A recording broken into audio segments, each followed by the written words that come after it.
morning, good afternoon, good evening to each and every one of you. Are you excited? Isn't this so awesome? This day, the CHAMPIAM First Annual Summit is off to an amazing start. I am so happy to be a part of this opportunity with Christopher Hampton and his amazing professional team. Thank you for the opportunity. I look forward to sharing my story with each and every one of you and some wonderful success strategies for a leader's self-care success. How many of you know that a leader's life matters too? Yes, it does.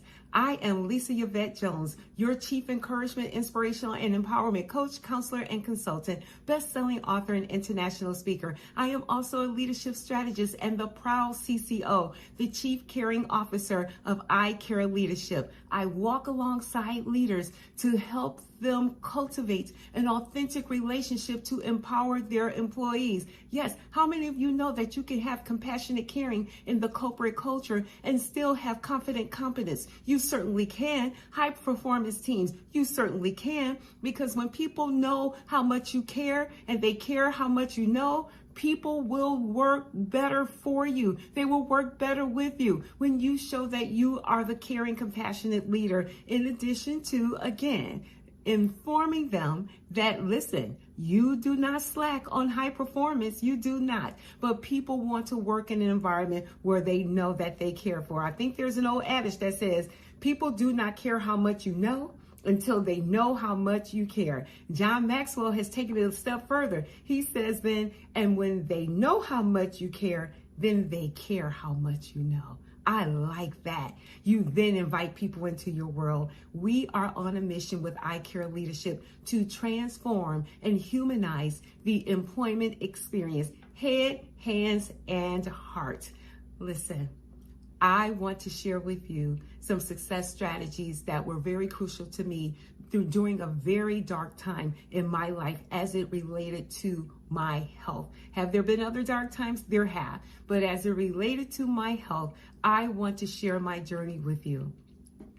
2009 started off like any other year. You know how we're going to do it. We're going to the gym. We are going to lose weight. We are going to get our health together. We are making it happen. And then somewhere along the line, January 17th, 18th or so, you go, oh my goodness. At least I did. I said, okay, does it take all this? Do I have to be in the gym every single day? Then I went down to a couple of days. Then I just stopped altogether. Some of you are still on your journey. Continue it. Keep it going. I promise you, I got back on that journey, and I'm going to share a little bit more about that really soon, because I want you to know that I had to make some drastic changes in my health in order to make sure that I can stay on this side of the dirt a little longer, okay? If you know what I mean, because in 2009, I received some very devastating news. You know, February came, my mother was then diagnosed with a stroke. Yeah, she had some issues going on with her. We took her to the doctor, and the doctor says she had a mild stroke. My mother came through that because we joined our faith with hers. And 2 months later, the month of April in 2009, our mother came home. Wonderful, right in time for her birthday, which was April 18th, and truly in time for my birthday, which is April 12th. And don't you ever forget it. But you know, I realized I have been going so strong in making sure that our mother was taken care of. My siblings and I did the same. We were all there with her and sharing in the responsibility. I realized I had not made that yearly appointment. Ladies, you know that appointment that we make when we are in a spotlight, in a very vulnerable place on our body, that we typically would not have a spotlight. Well, at least I wouldn't. And if you do, don't tell anybody, okay? Shh, keep that to yourself. But anyway, I had that appointment known as the pap smear. And ladies, make sure, whether you're sexually active or not, to keep that appointment. That's another gem for you. Keep all appointments. Well, I received news that those results from that appointment were abnormal. So my doctor asked me to come into her office. I did. She then told me she needs to send me to an OBGYN, an obstetrician gynecologist. I went.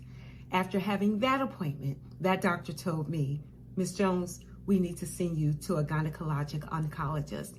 And I said these words, well, what is it? Do you see cancer? Just tell me. And I don't know why I said that, because in my intelligent brain, no one in my family had cancer. No woman had cancer. There was no history of cancer. How could this be? So I just automatically said it, and still not believing that it could be me at all that would have had or been diagnosed at least with cancer. Well, she wanted to rule it out. I then went to the first gynecologic oncologist, and he did not have good news. In fact, I was told that if I didn't have surgery within a certain time, 7 days, that I could possibly die. I was told that I had stage 3 cervical cancer, papillary serous carcinoma of the cervix, stage 3, high grade. Who knew? I'm telling you, I had not one symptom. Studies do show that cervical cancer does not always render symptoms. So ladies, please keep your appointments. You're going to hear it a couple more times throughout this presentation. It is so important. I then told the doctor I can't have surgery within the 7 days. I have a son who is taking his finals. You see, my son, Anthony, he had received a prestigious scholarship to a prestigious school for high school, Cranbrook Kingswood, a full scholarship to be a boarding student. He was finishing his 9th grade year, and I did not want to interrupt his studies.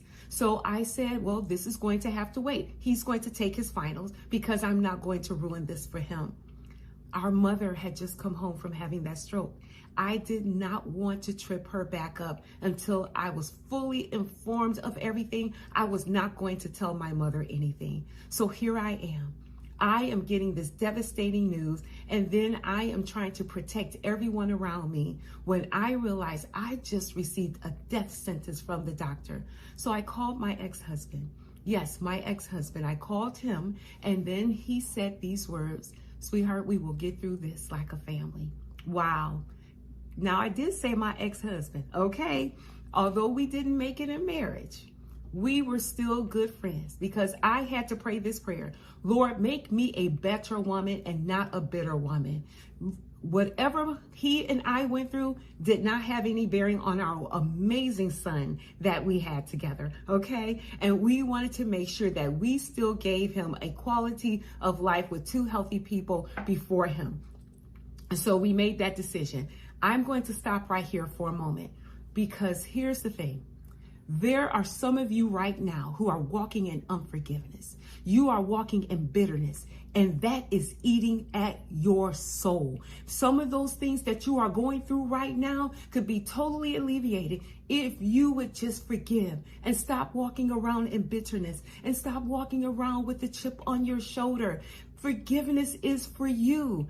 Because unforgiveness is like you drinking the poison, but you're expecting the other person to die. And every day you're wondering why they're going along with their life as if they don't know that you are having unforgiveness for them.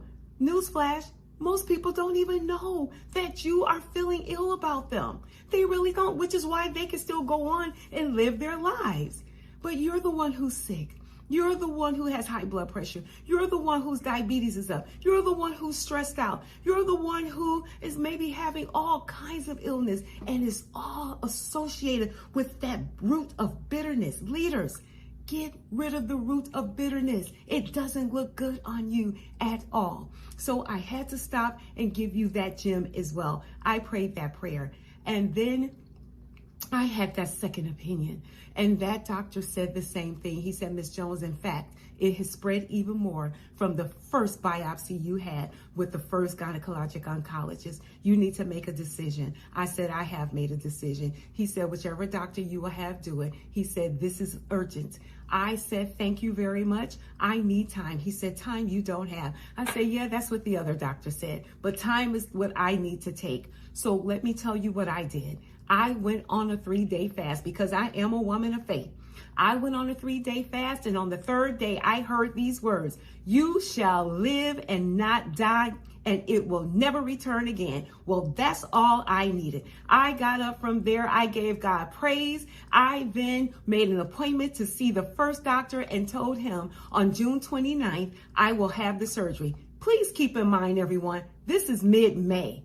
These are doctors who are telling me that if I didn't have surgery within a week, that I could die. If the cancer attached itself to my major organs, they would not open me up. Because this one doctor told me in his 31 years, for the type of cancer I was diagnosed with, he had never seen a person survive it. I said, "You had never met me." I said, "I have already consulted with the chief physician." He then said to me, "You've gone over my head." I said, "I went over all of our heads." And I prayed to my Heavenly Father. He said that I shall live and not die. And that's what I'm going to go on. Doctor, I respect you for my diagnosis, but I promise you, I trust God for my prognosis. He said I shall live and not die. I'm already on the other side of all of this. So doctor, I will see you on June 29th.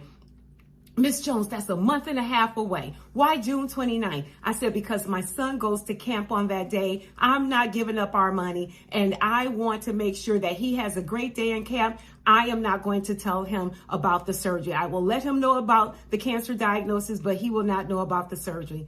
June 29th came. We dropped our son off at camp. I had the surgery, and let me tell you, it's been 15 years and forever free of that ugliness. The doctor came to my bedside. He said, "Miss Jones, the cancer has been removed."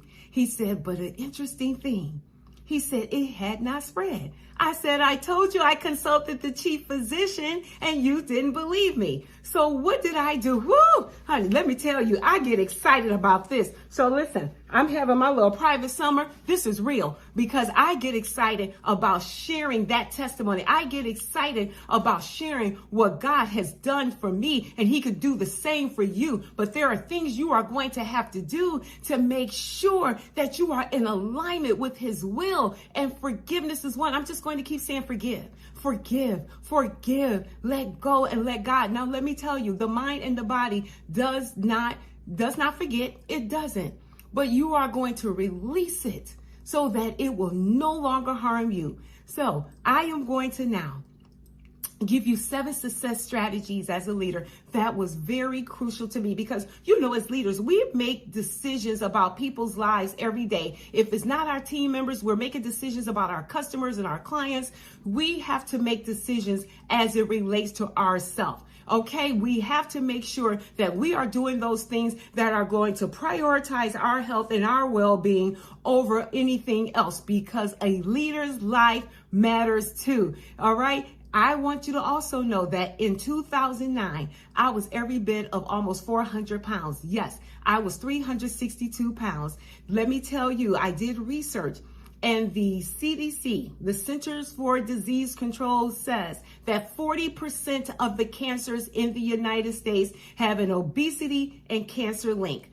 I am going to give a disclaimer right now. I am not saying that everyone who is obese will have cancer. I did not say that. But what I am saying is that the science does show that there is a 40% chance that a person who is obese can have cancer. And there are 9 major cancers that are related to that they've done the study with: ovarian cancer, pancreatic cancer, liver cancer, esophageal cancer, breast cancer, just to name a few of those. Do the research, look up the information. I want you to know that I had to go on a journey then of doing what it took to improve my health. I started major life changes with the food that I ate. What my issue was still the quantity. I needed help. I did have the bariatric surgery. I did. I released in a 10-year period, not right away, because I don't want anyone to be disillusioned about this. In a 10-year period, it took me 10 years to release over 200 pounds. Yes, 202 pounds. I still have another 30 pounds that I want to release. So I am so grateful for that. So I'm being fully transparent with you. You do what you have to do. Not everyone has to go that route, but I started with already eating properly. To this day, I meal prep every week. It is the joy of my week. So I don't cook every day because I meal prep for the whole week. I know what I'm eating. I am leading by example. I am being the leader that I look up to. And that's something that I want you to do too. So now I want you to write down these 7 success strategies. And I want you to write the word SUCCESS. Yes, success. SUCCESS. And the S, the first S, is self-care. Self-care is not selfish. Self-care is not weakness. It is necessary for you. A leader's life matters too. So taking time to self-care yields the greatest return on your investment in you. And you are worth every effort and your attention. We give attention to everything and everyone else. And let me tell you, if you don't give attention to you, others will pay attention to you and they will keep pulling you. They're pulling you to the left. They're pulling you to the right, from the north to the south, to the east, to the west. You're being pulled in every direction. Stop. No is a complete sentence, okay? So make sure you are taking the time to self-care. Understand your numbers and understand the importance of your health numbers. Do you know how much you weigh? Do you know what your cholesterol level is? Do you know what your blood sugar level is? What about your blood type? I am an advocate for the American Cancer Society, and you'd be surprised at the number of people, absent having had surgery, who do not know their blood type. When you have surgery, they have to know your blood type in case you have to get a transfusion, for those of you who will allow it, okay? But for those of you who will not, that's totally your prerogative to do so, to not do so. So make sure you update yourself on your numbers today, please. Know how much you weigh. Know what your blood pressure is. Know what your cholesterol level is, your A1C level. Know what your blood type is. You need to know that. And then the C, the first C, cultivate a community of authentic relationships. You need accountability. You do. A coach, hello. Yes, a coach is one that will help you. I am a coach. I keep a coach. I am a professional certified trained coach through the John Maxwell program, the College of Executive Leaders. I am a coach. But do you know I keep a coach? Yes, I'm a mentor. I keep a mentor. So I'm a counselor. I have a counselor on call. I am a minister. I have ministry friends that I can call at any time. So please make sure that you surround yourself, cultivate a community of authentic relationships to empower you. That also includes those people that you know who will center around you, who will be of assistance to you, genuine relationships to empower you in your well-being. Here's another thing that was so crucial to me, because you heard me tell the doctor when I was going to have the surgery. You hear that? That's because I was a champion for my own cause to commit to me. I was a champion for me. Do you know that you are a partner in your health? Yes, you are. You must make sure you let your medical team know that. It is of no disrespect to them, but it's in full respect to you that you let your medical team know that I am a partner in my health care. So you consult with me. I then go into prayer. I come back, and then we talk about what we're going to do to make sure that my health is up to date. So be a champion of your own cause, and then commit to self-check-in. Please do that for you. You deserve it. Be relentless about advocating for your health. And the E, evaluate. Oh my goodness, elevate your value and your expectations, and always evaluate your time and the things that you are doing in the span of your time to make sure that you are not in a time debt, that you are making sure that you give good time for you over everyone else. You matter.